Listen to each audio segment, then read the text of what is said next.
오늘 함께 나눌 말씀의 표제를 보시면 다윗의 시라고 되어져 있습니다. 여러분들의 성경에도 표제가 그렇게 되어 있습니까? 예, 다윗이 썼습니다. 언제 이 시를 기록했을까요? 성경을 봐도 정확한 시기는 저희가 알 수가 없습니다. 하지만 1절에 주의 장막이라고 말씀하고 있고 또 주의 성산이라고 표현한 것을 보아서 오벳 에돔의 집에 있던 언약궤를 성으로 가져왔을 때, 모셔왔을 때, 그리고 성전을 짓기 전에 그 기간 사이에 이 시를 기록했지 않았을까 저희가 추정할 수 있습니다.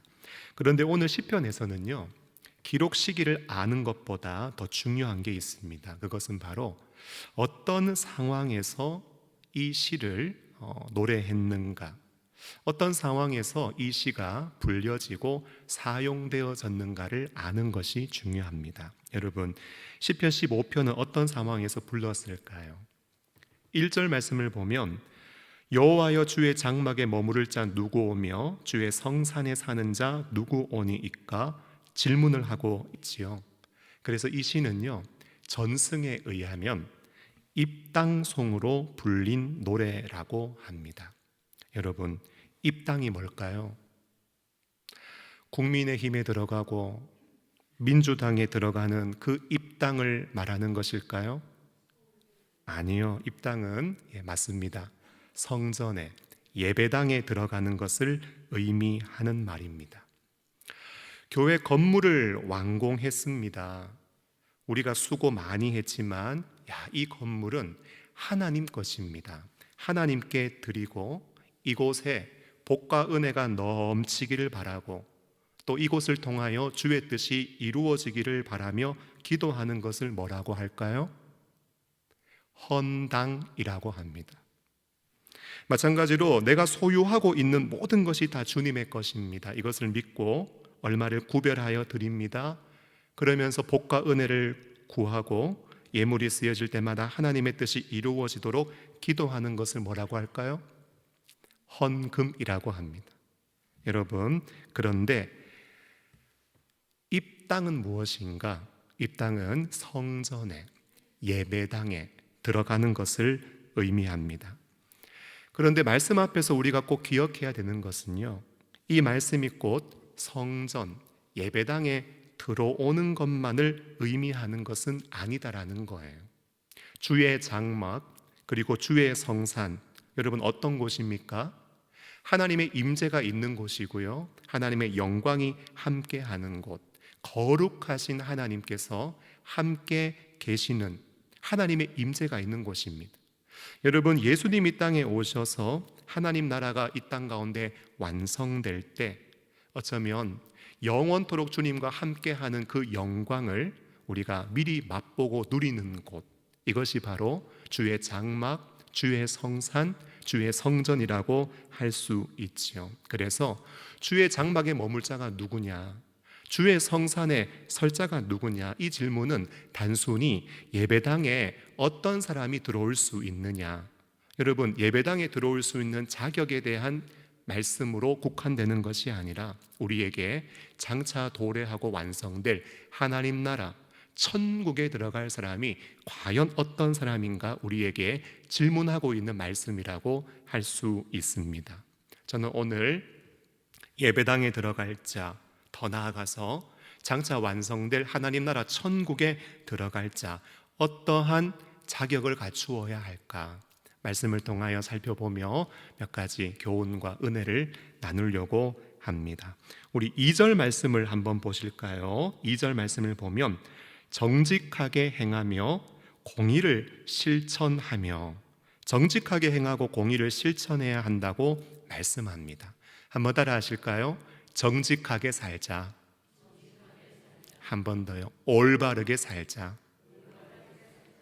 여러분, 그런데 정직과 공의, 정직하고 또 올바른 그러한 삶이 도대체 어디에서 시작됩니까?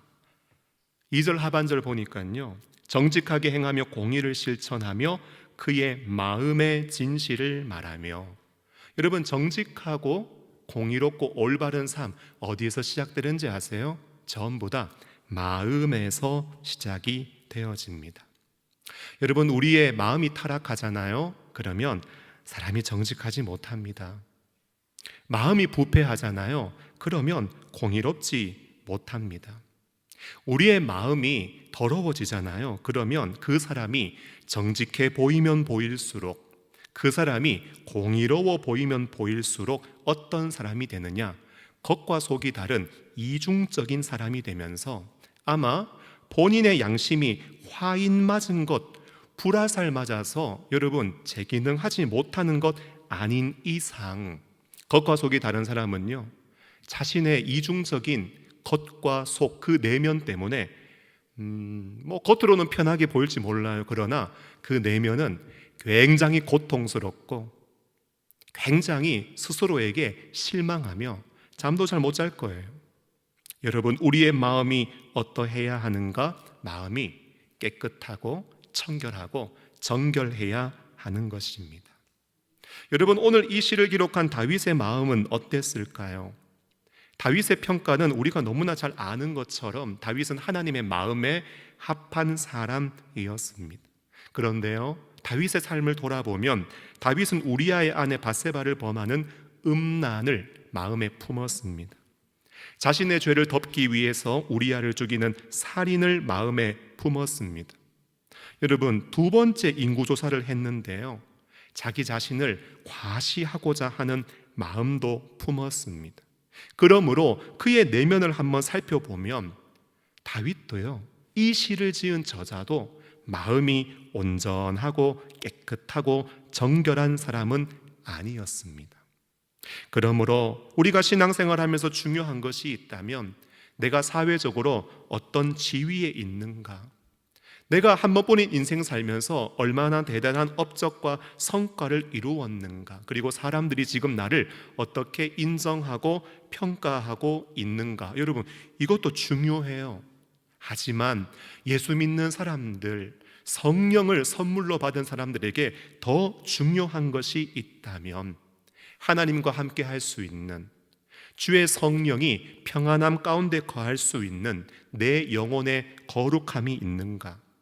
더 나아가서 육신의 장막을 다 벗고 언젠가는 내 영혼이 하나님 나라 천국에 들어갈 것인데 하나님 나라 들어가기에 합당한 깨끗한 심령을 나는 소유하고 있는가? 여러분, 우리의 내면을 깊이 살펴보고 성찰하는 일이 여러분 신앙인들에게는 필요하다라는 것입니다.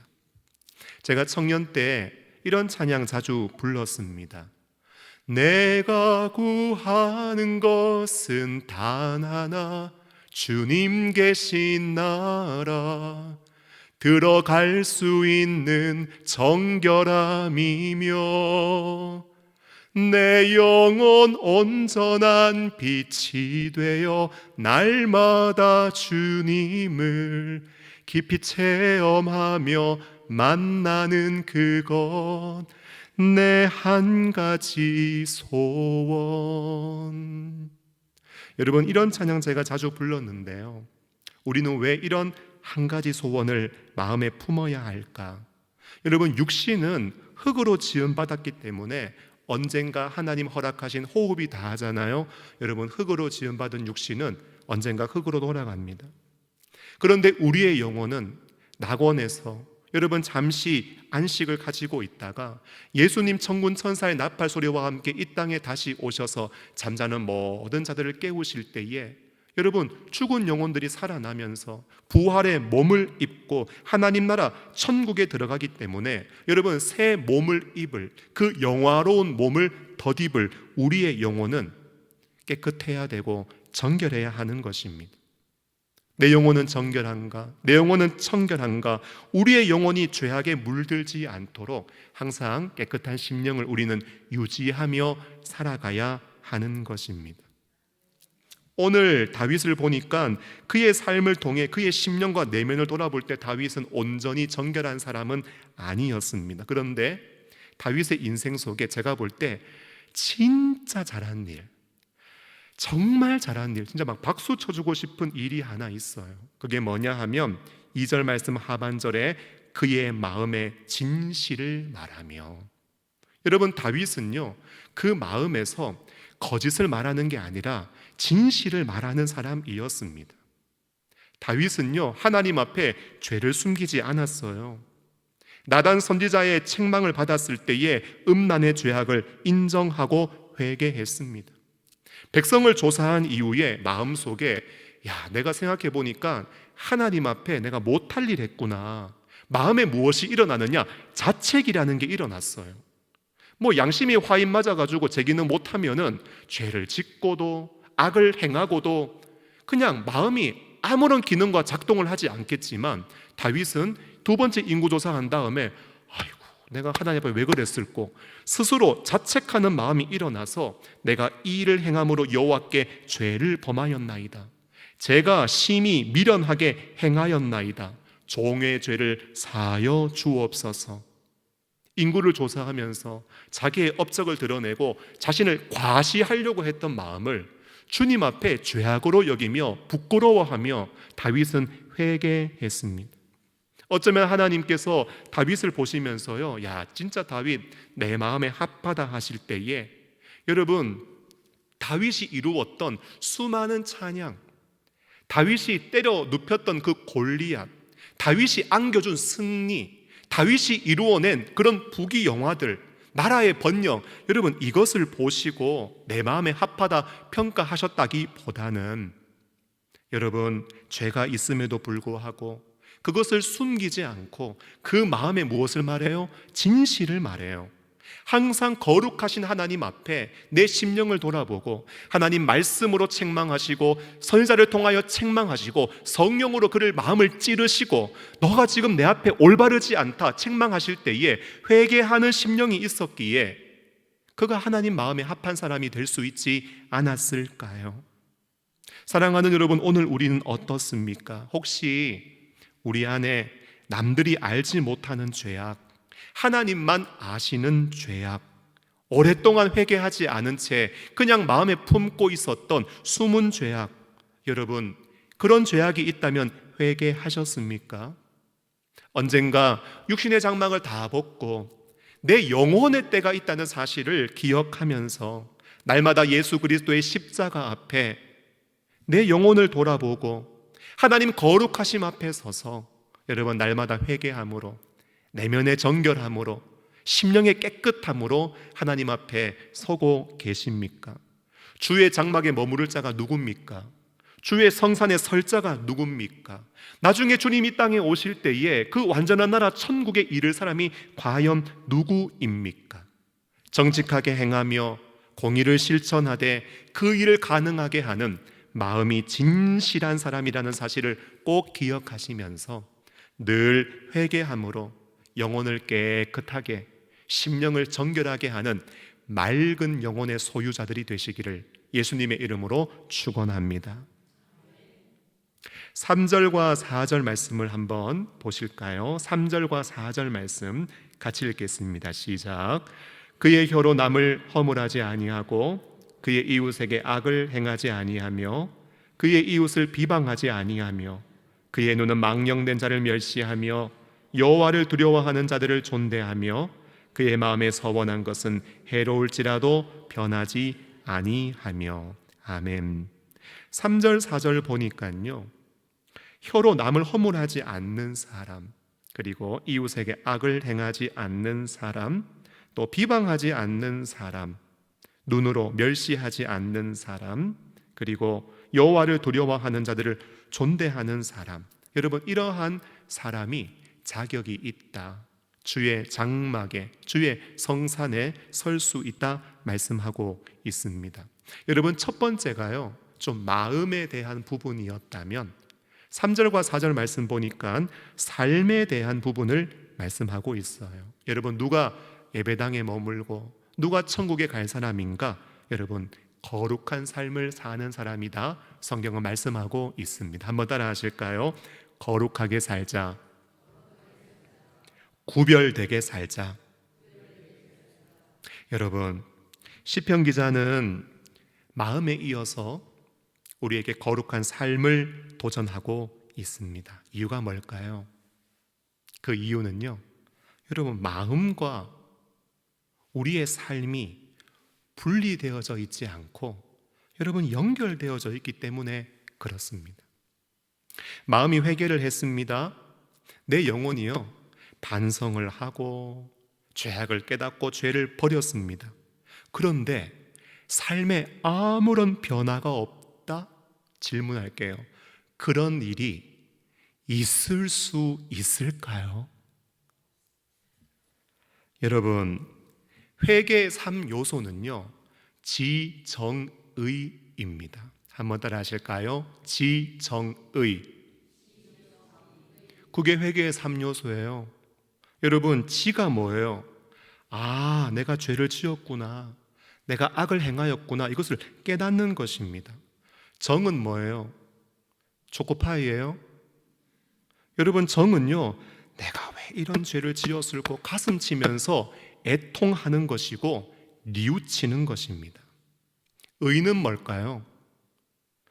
머리로 깨닫고 마음으로 느꼈으니 의는요, 이제는 그 죄악을 버리고 그 죄에서 돌아서는 것. 여러분, 지정의, 이것이 바로 회개의 3요소입니다.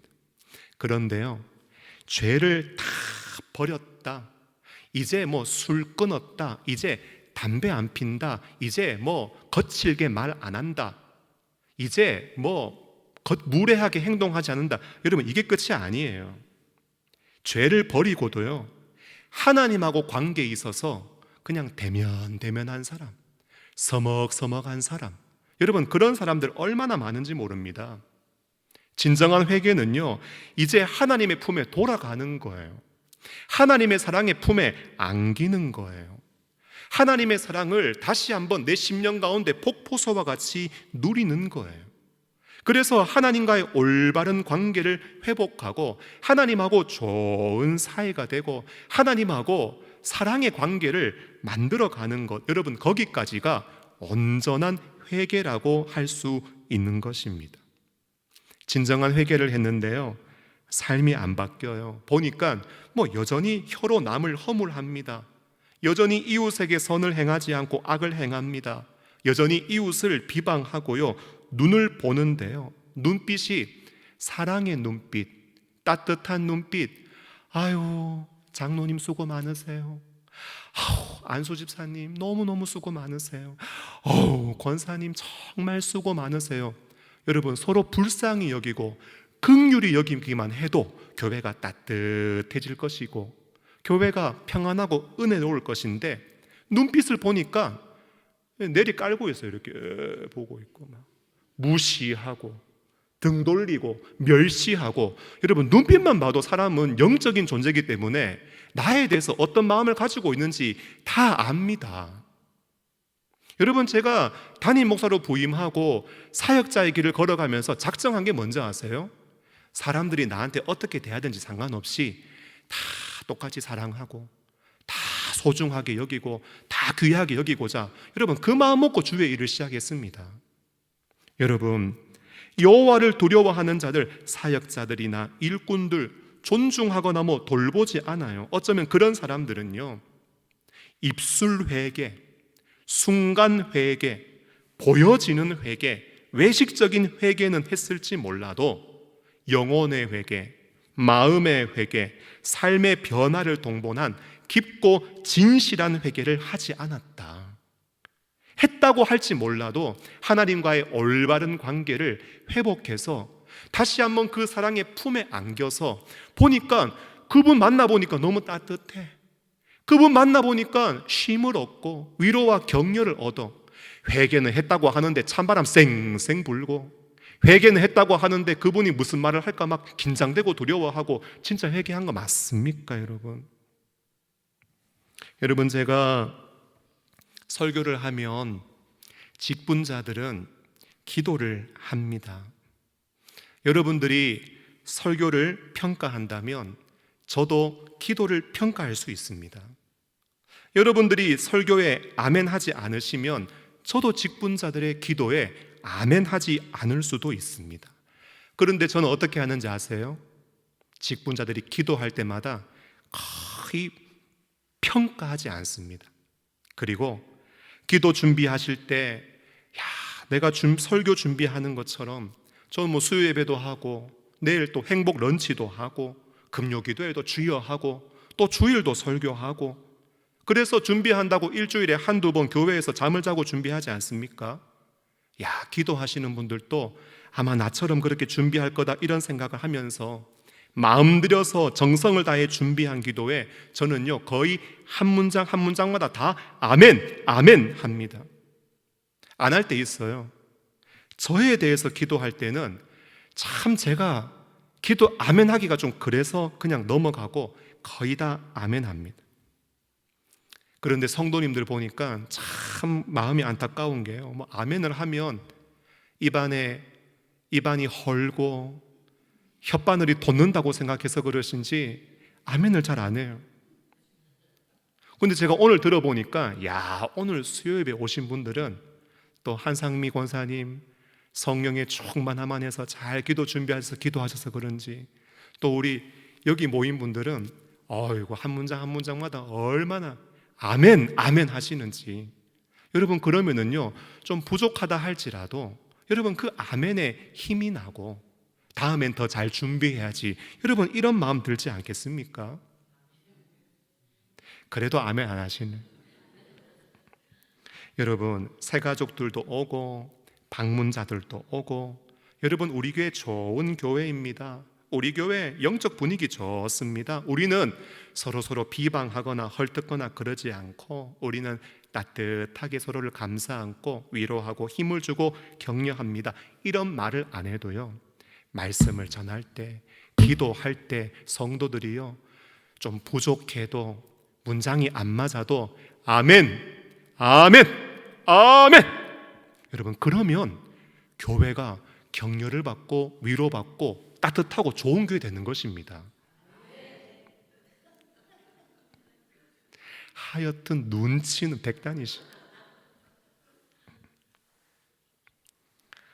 직분자들이 기도하실 때 대부분 회개 기도가 빠지지 않습니다.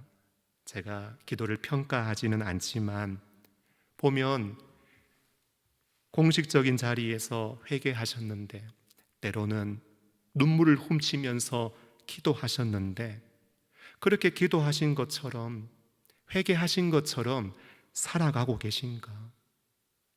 그렇게 기도하신 대로 그 직분을 하나님 앞에 정말 귀하게 여기며 감당하고 계시는가?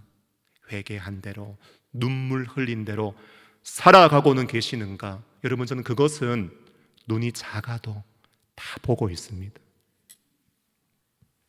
여러분 설교한 대로 살아야 되고요, 우리가 기도한 대로 살아야 합니다. 혀로 남을 허물하고 이웃에게 악을 행하고 이웃을 비방하고 사람을 멸시하는 일, 그 일은 죄를 범하는 일입니다. 죄를 딱 범하자마자 거룩하신 하나님과의 관계는 깨어지고, 사람들과의 관계 속에서 이런 일을 했다면 사람과의 관계 속에서 아픔과 상처를 안겨줍니다. 하나님의 말씀의 교훈에 빛을 낼 수 있겠습니까?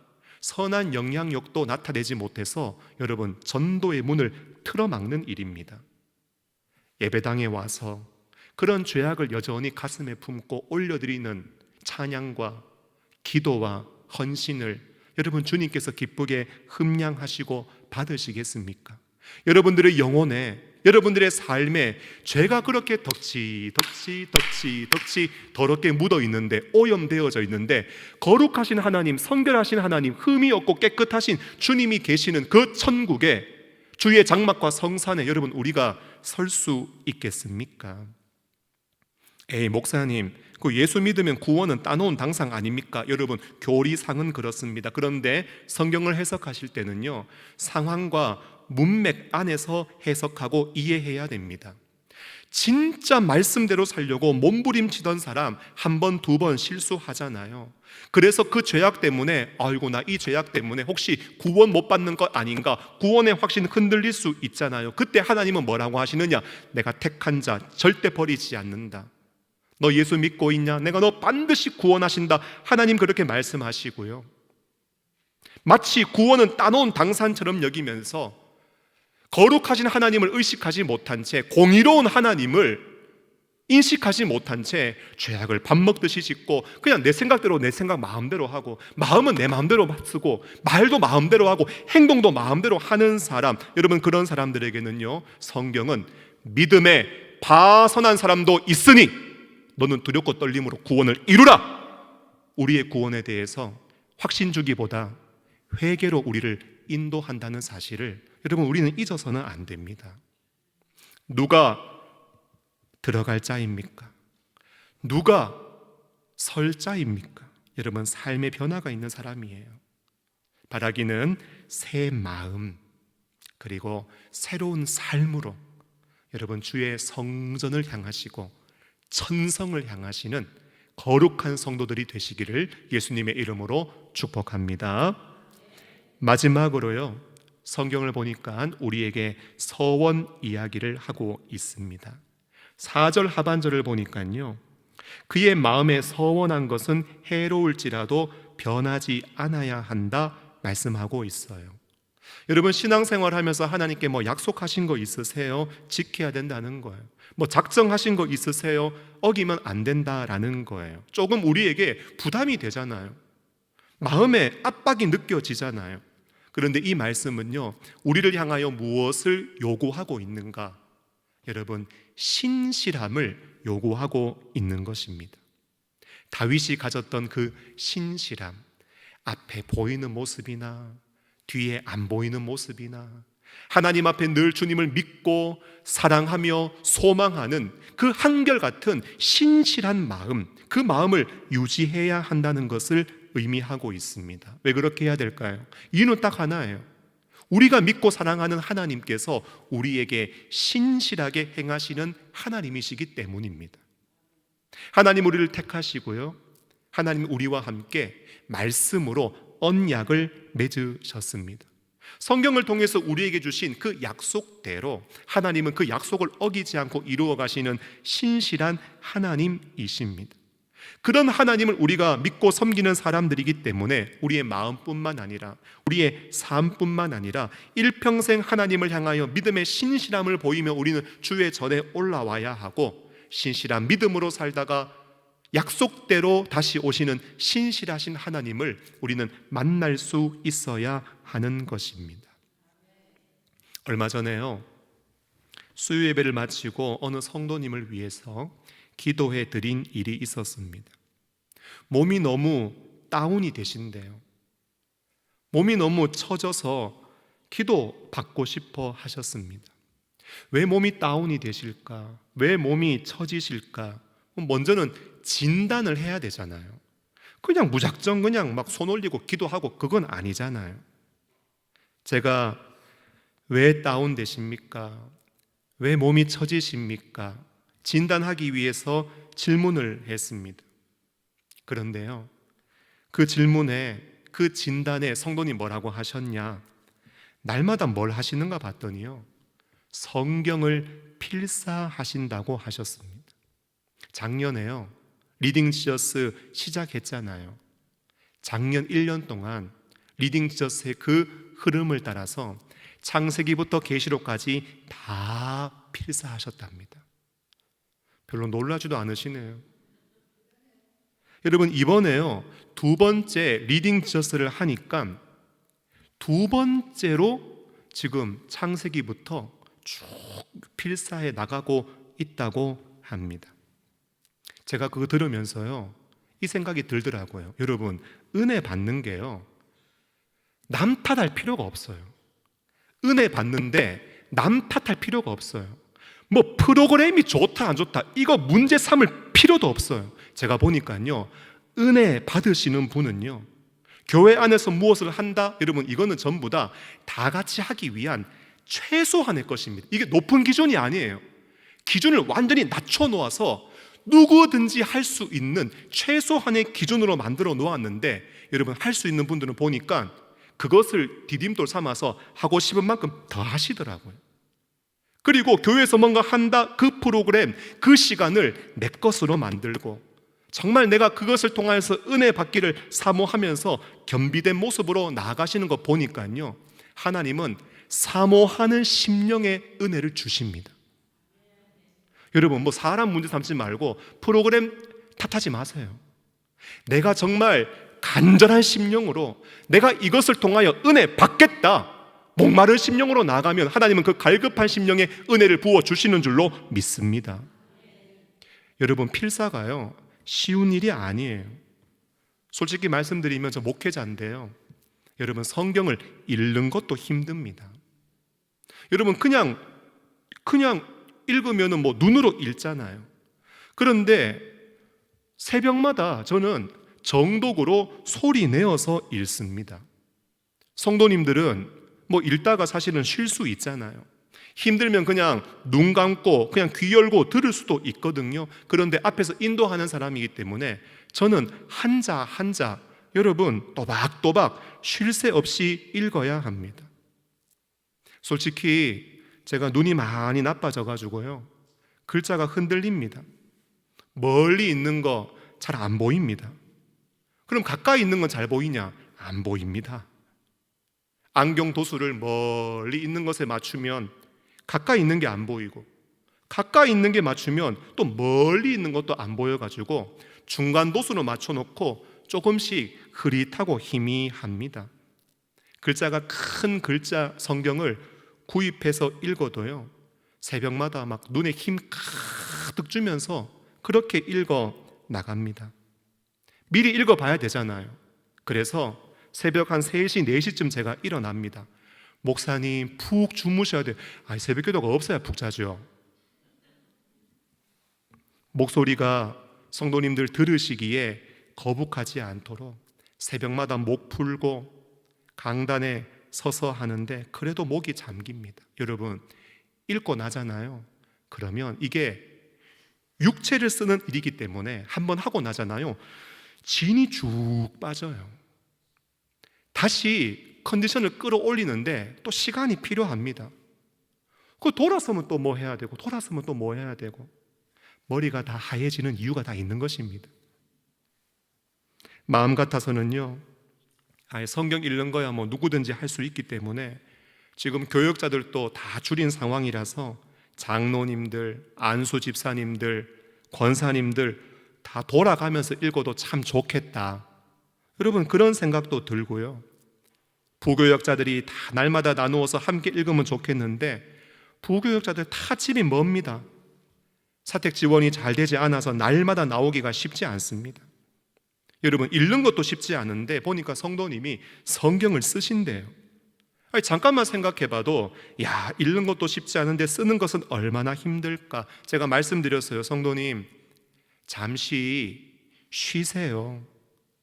거기까지만 필사하시고 잠시 쉬세요. 2가지 이유 때문에. 첫째, 건강상의 이유 때문에. 2번째, 영적인 이유 때문에. 성경 다 쓰고 또 다 써서 이게 마치 뭔가 율법이 되어가지고 날마다 뭐 안 쓰면은 하나님 앞에 벌 받는 것 같이 그런 율법으로 이것을 생각할까봐 제가 쉬라고 했는데 성도님이 그러시더라고요. 제 마음과 제 영혼을 늘 점검해 봤는데 보니까 이게 율법적으로 하는 게 아니래요. 성경을 읽으니까, 성경을 쓰니까 영혼이 너무 행복하고 좋대요. 하나님 앞에 쓰기로 내가 약속한 것이고 꼭 지키고 싶어서 기도받고 힘내서 쓰기 위해서 기도를 받겠다 하시더라고요. 제가요, 그 이야기 들으면서 무슨 말씀 생각나는가, 딱 이 말씀 생각나더라고요. 서원한 것은 해로울지라도 변하지 아니하며, 해로워도 지켜야 되는데 좋아하면서 감사하면서 기뻐하면서 지켜나가니 여러분 얼마나 복된 심령입니까? 감사하는 마음으로 끝까지 잘 감당하시도록 기도해드리고, 돌아가시는 모습을 딱 보면서 제가 목양실 들어와서 앉는데요, 눈물이 울컥하게 올라오더라고요.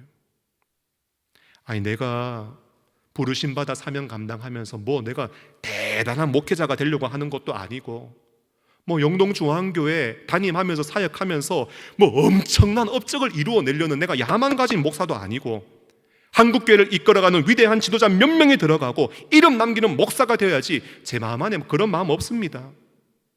어떻게든지 하나님이 나를 부르시고 세워주신 이 교회, 맡겨주신 그 약물이 하나님 앞에 부끄럽지 않게 내 영혼 책망받을 일이 아니라 칭찬받을 심령으로 영혼들을 사랑하고 돌보며 말씀 바르게 가르치고 하나님의 사람으로 거듭날 수 있도록 돕고 예수님의 제자로 성장할 수 있도록 인도하며 건강한 교회 이루어서 이 지역 복음화 이루고 더 나아가서 주님 맡겨주신 세계 선교의 사명 우리의 힘 닿는 데까지 감당하다가 나중에 주님의 만나면서 지역교회의 좋은 목회자 되어야지 그냥 이런 마음 가지고 헌신해서 사역하고 있는데 내 대단한 사람도 아닌데 나의 사역의 현장에 저런 분 만나서 정말 감사하다.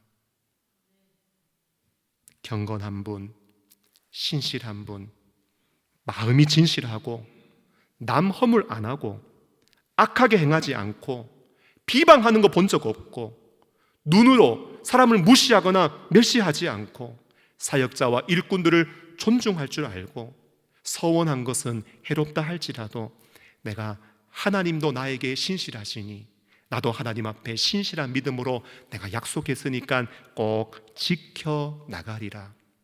여러분, 그런 분이 목회 현장 가운데, 교회 가운데 여러분 자리 잡고 계시기 때문에 제가 참 감사하고 행복했습니다.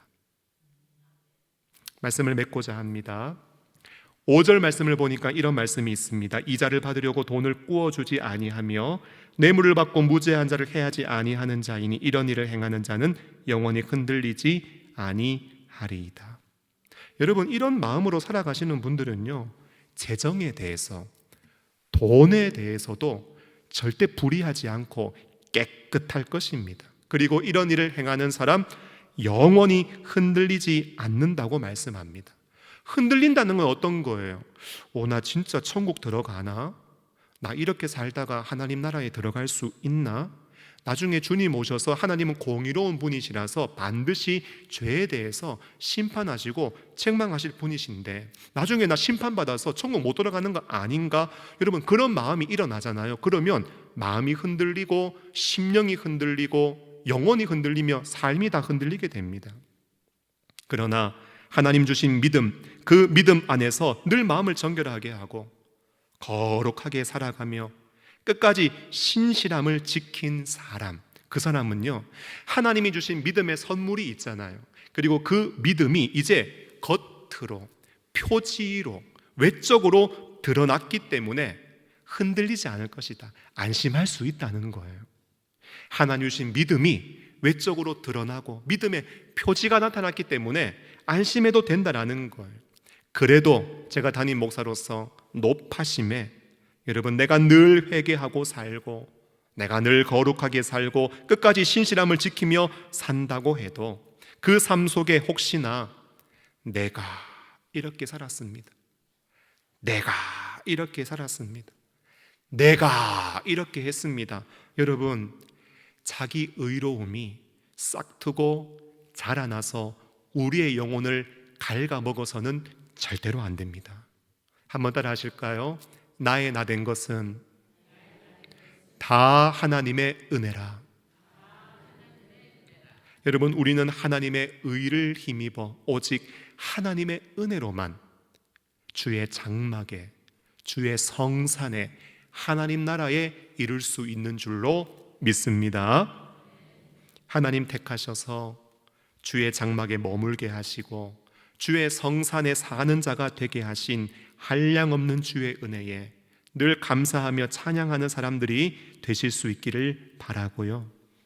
여전히 죄악 가운데 주의 장막에 머무르고 성산에 사는 것이 얼마나 복된 일인지 모르는 사람, 그런 사람들이 얼마나 많은지, 이런 어두운 시대, 정직하지 못하고 남 허물하고 악행하고 멸시하고 하나님보다 물질 더 사랑하면서 나중에 주님 오실 때 심판받아 그 영혼과 인생이 송두리째 흔들려 버릴 그런 인생들이 많은 이 시대 속에 유일하신 여호와 하나님, 하나님의 영광에 이르도록 길이 되신 예수님, 우리를 부르신 삶의 자리에서 늘 증거하시고 많은 영혼들을 주의 장막으로 그리고 주의 성산으로 인도하는 사명도 끝까지 잘 감당하셔서 나중에 주의 나라에 이르렀을 때에 예수님께, 하나님께 잘하였도다, 착하고 충성된 종이라고 칭찬받고 인정받는 저와 여러분, 우리 영동중앙교회가 될 수 있기를 예수님의 이름으로 축복합니다. 하나님 아버지, 주의 장막에 들어가지 못하는 사람이고 주의 성산에 감히 서지 못할 사람이온데 택하여 자녀 삼아주시고 주의 임재 안에 들어갈 수 있는 영광과 특권을 허락해 주시니 감사합니다. 이 놀라운 은혜를 망각한 채 죄악된 심령에 머물지 않게 하여 주시고 정결한 심령, 거룩한 삶, 신실한 영성으로 주의 전에 머무르며 이후에 예수님 오셔서 완성하실 천국에 이르는 믿음의 권속들이 되게 하여 주옵소서. 그날을 소망하며 사모하며 예수님의 이름으로 기도하옵나이다. 아멘.